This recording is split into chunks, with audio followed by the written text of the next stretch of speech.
from anything. One of them has only got one leg. Steady. Didn't you say you had to bring the best rally car? You've put the wrong thing. I am older, and with age has come... Wait. Hello everybody, welcome back to Screenstars. Welcome to my review for the brand new Amazon Prime special, the Grand Tour Amazon Prime special, a Scandi flick. Now, I have covered pretty much every single episode of the Grand Tour on this channel ever since it started. And every time one of these specials or anything on the Grand Tour comes out, I always generally say the same thing, that I'm a massive fan of these three.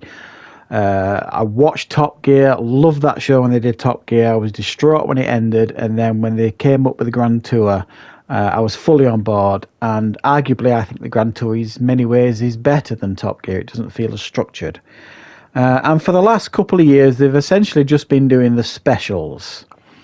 Now, this special feels even more special, to me anyway, and probably to many of you who are fans of this show, because the last two specials before this one were essentially shackled by COVID-19 and the pandemic. It was a lockdown. One was called Lockdown, the other one was Carnage Artois.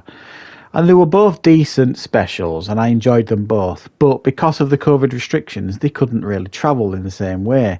And so this is the first Grand Tour special where they've really been able to travel properly and give us like a full-on special like they used to do. And the Scandi flick essentially is these three guys heading to the Scandinavian Arctic Circle with three rally cars.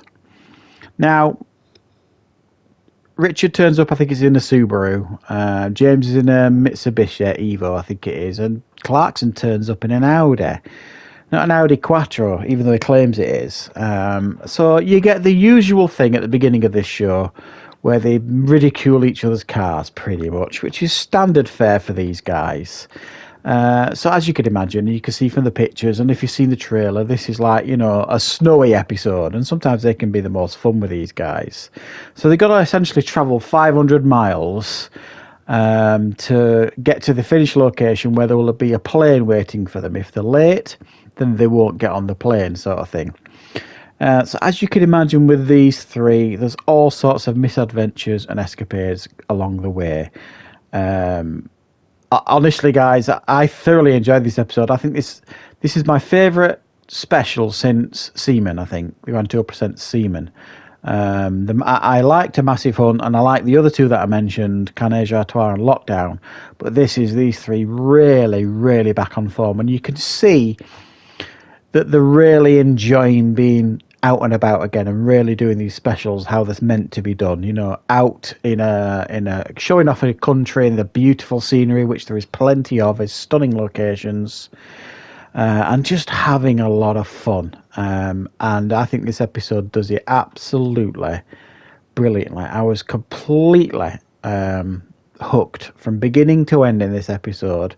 I don't think there was any what I would describe as traditional low points. And it depends really if you're a fan of these guys and this show and what they do. Critics will point and say, oh, this is staged and that is staged and that's forced. And so at the end of the day, guys, this essentially now is an entertainment show. I am not a petrol head, as they call it. I don't know a great deal about cars. You know, I'm not what I would describe as knowledgeable when it comes to cars, not especially.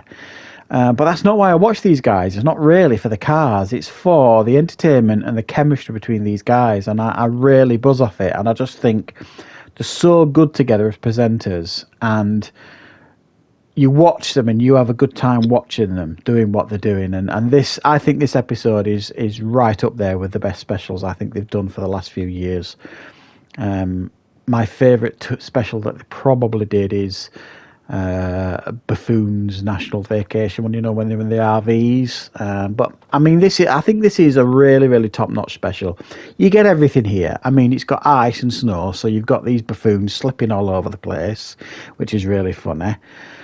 You get them racing down a darkened tunnel, which is really tense, and I won't spoil it, but there's a bit of a kerfuffle, which I didn't expect, and it gets a bit serious. The racing on an ice circuit, They're racing on an ice circuit with skiers on the back of the cars, which is really good.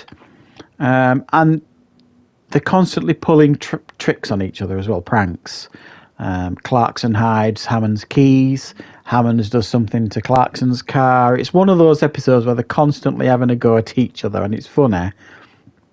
They do the usual thing where they don't want to kind of stay in hotels, so they think of a different accommodation, so they kind of put little houses on the back of the cars, which, as you can imagine, these three carting three like mini houses on the back of the cars, how that's going to end up, sort of thing. Constant sat-nav trouble because the sat-nav can't kind of read the satellites around there. It's really hard to do.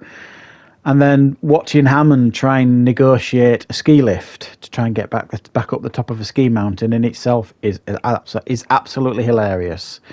So I genuinely think this episode had everything. If you're a fan of this show and these three guys, if you enjoy what these guys do and you're a big fan of the Grand Tour, I think you're going to agree that this is these guys back on form, able to do what they're meant to do, like I said, which is travel new countries. And I think when the Grand Tour is at its best, it's not just showcasing these guys and the entertainment value, it's showcasing some of these beautiful locations that they go to. And honestly, it really is stunning, some of these locations, and really fascinating things and places that they visit and all that kind of stuff. It's, they wouldn't admit it, but it's almost a travel show as well at this point, you know what I mean? I really loved it. I got up nice and early this morning to watch this before I went to work, and I haven't been able to film the review until I got home from work, if you know what I mean. But honestly, guys, if you want to settle down, check this out. It's on Amazon Prime. It came on this morning. Get it watched tonight. Bottle of wine, open it up, and just have a laugh and a giggle, because I really, really enjoyed this. And in fact, I'm going to rewatch it again tonight. That's how much I enjoyed it. So I think this was a top-notch special, and I'm going to give it a 9 out of 10. So let me know what you thought in the comments if you enjoyed it. And of course, I'll be back with more reviews and content on the channel very, very soon.